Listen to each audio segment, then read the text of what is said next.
Друзья, всем привет!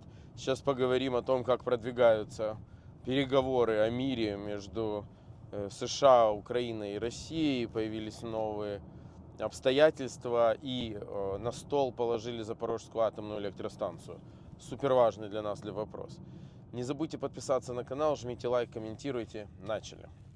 Итак, появляется новая интересная информация по поводу переговоров. И подготовка идет к телефонному звонку Трамп-Путин, который должен состояться завтра, 18 марта. Что там будет обсуждаться? Ну, понятно, главный вопрос – мирное урегулирование в Украине.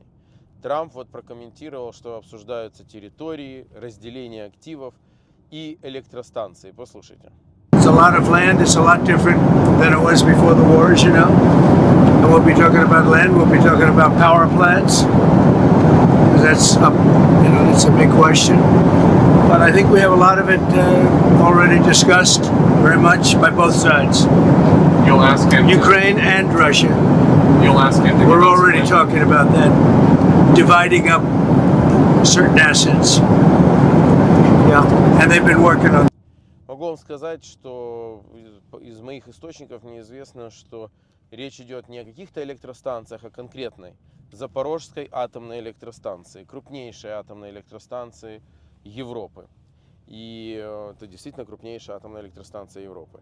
С одной стороны, она супер важна для Украины, для обеспечения нашей энергетической безопасности и работы нашей экономики. С другой же стороны, это всему миру выгодно, чтобы эта электростанция была в руках Украины, потому что она завязана на нашу энергосистему, и только в рамках нашей энергосистемы можно организовать ее бесперебойную и безопасную эксплуатацию. Все остальное это риски. Ну а что такое атомная электростанция, я думаю, объяснять не нужно. Поэтому это действительно супер важный вопрос. И очень хорошо, что он есть на столе, ну и будем держать, как говорится, кулаки и скрещивать пальцы. Дальше Уитков дал интервью, где он немножко так поговорил о том, что будет происходить, и что он, в общем, позитивно настроен. Послушайте. So as Secretary Rubio puts it, is it now clear that Putin is the impediment to peace right now? I think, look, I don't want to put words in President Putin's mouth, but I think he's indicated that he accepts the philosophy of President Trump. President Trump wants to see an end to this. I think President Putin wants to see an end to this. I think President Zelensky wants to see an end to this. I think that there are specific conditions in the field. There's a 2,000-kilometer border that where there's all kinds of fighting going on currently between Russian and Ukrainian troops. There's a Kursk region that's important to think about here. These are all details that have to get worked out at the table, and all sides, I believe, are committed to doing that. Дальше его журналист спрашивает вот эти российские хотелки, и Уитков говорит, ну и такие, что типа признать территории российскими, никаких миротворцев и прочее. Ну и Уитков говорит, ну у вас не совсем точные данные. Послушайте. As we understand it, and please correct us if we're wrong, Putin's demands include, one, the complete surrender of Ukrainian forces in Kursk, that's that Russian region that Ukraine seized. Two, international recognition that Ukrainian territory seized by Russia no longer belongs to Ukraine. Three, limits on Ukraine's ability to mobilize its military. And four, a halt to Western military aid to Ukraine and a ban on foreign peacekeepers such as French or British soldiers in Ukraine. Is that accurate? And if that is accurate, it does sound as though Putin wants to keep the land that he seized, and then he wants Ukraine to not be able to defend itself in the future.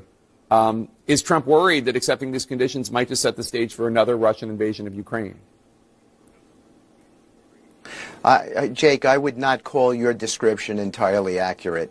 No, I think the four regions are of critical importance here. And we're in discussions with Ukraine. We're in discussions with all the stakeholder European countries. So that includes France, Britain, Norway, Finland, the whole host. And we're in discussions with the Russians, too, about those regions. We're also in discussions about all kinds of other elements that would be encompassed in a ceasefire. Действительно, ну, такие условия, которые озвучил журналист, не знаю, как для Трампа, но для Украины точно неприемлемы, думаю, для Трампа тоже. Поэтому об этих условиях Россия может себе даже не мечтать. Ну и Уолтс дал интервью, тоже Fox News, в котором он тоже говорит, комментирует эти переговоры. Послушайте. The U.S. said the ball is in Russia's court. Is it still in Russia's court? No, but Jackie, you did not. Look, you had President Putin go to a press conference before he sat down with Special Envoy Witkoff, and it was not a no. It was, here are some things, and we're going to talk about some things that they need to see, and they're very focused on how this whole thing ends. Okay. And we are very focused on making it permanent going forward, not this kind of fits and starts that we've seen in the past. So none of that was on the table under the last administration. It was just as long as it takes, as much as it takes, and this endless conflict that we don't see as in anyone's interest, and certainly not in the interest of global peace. Параллельно в Европе идет уже набор конкретно этой коалиции тех, кто готов отправлять силы в Украину. Там, кстати, даже Австралия появилась, но основа Британия и Франция. Речь идет не о тех, кто будет стоять на линии соприкосновения, речь идет о таких, скажем, как военных базах. Там условно французская военная база в Одессе, там, британская военная база в Киеве и так далее. То есть вот о таком формате идет речь. И это действительно важно, и это действительно нужно. Друзья, ну вот такие новости. Завтра будет, безусловно, очень важный разговор. Телефонный разговор Путина и Трампа. Следим за развитием событий. Держим строй.